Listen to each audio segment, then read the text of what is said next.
Good morning everyone. Nagluluto tayo ulit ng adobong manok ating ulam. Ayan, nagpiprito na ako. At ayan, pinakuluan ko. And then ipiprito. Habang nagpiprito, nagkakape.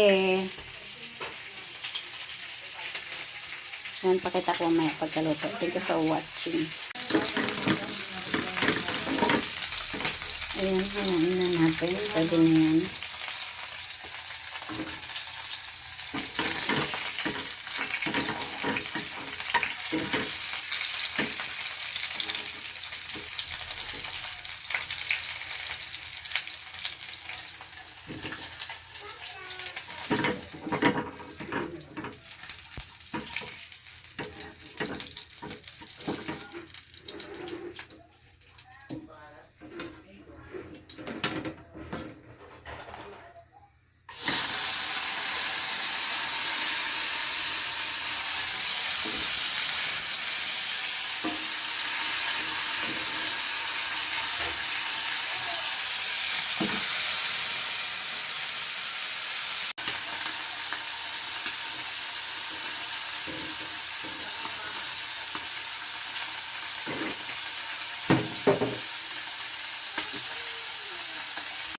Ayan, tapos na tayo magprito. Hintayin natin yung kumano. Pakuluan muna natin saglit.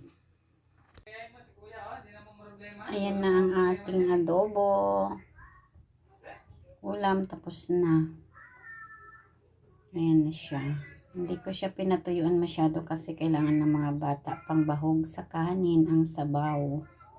So, thank you for watching. Don't forget to share and like on my video. Bye-bye. Have a nice day, everyone.